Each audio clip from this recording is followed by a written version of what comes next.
വിഴിഞ്ഞം രാജ്യാന്തര തുറമുഖം യാഥാർത്ഥ്യത്തിലേക്ക് വിഴിഞ്ഞത്തേക്കുള്ള ആദ്യ മദർഷിപ്പ് അടുത്ത വെള്ളിയാഴ്ച തീരമെടുക്കും. ട്രയൽ റണ്ണിന്റെ ഭാഗമായാണ് കപ്പലെത്തുന്നത്. മുഖ്യമന്ത്രിയുടെ നേതൃത്വത്തിൽ കപ്പലിന് വൻ സ്വീകരണമൊരുക്കാനാണ് സർക്കാർ തീരുമാനം.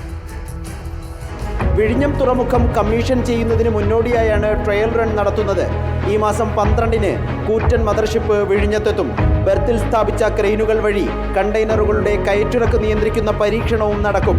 ഷിപ്പ് ടു ഷോർ ക്രെയിൻ വഴി ബെർത്തിലിറക്കുന്ന കണ്ടെയ്നറുകൾ ചെറു കപ്പലുകളിലേക്ക് മാറ്റുകയും ചെയ്യും. ആദ്യ മദർഷിപ്പിന് പിന്നാലെ കൂടുതൽ കപ്പലുകൾ എത്തിക്കാനാണ് നീക്കം. മദർഷിപ്പ് എത്തുന്നത് വമ്പൻ ആഘോഷമാക്കാനാണ് സർക്കാരിന്റെ തീരുമാനം. മുഖ്യമന്ത്രിയുടെ നേതൃത്വത്തിൽ വിഴിഞ്ഞത്ത് കപ്പലിനെ സ്വീകരിക്കും. 10,000 പേരെ പങ്കെടുപ്പിച്ചുള്ള സ്വീകരണ പരിപാടിയും ഒരുക്കുന്നുണ്ട്.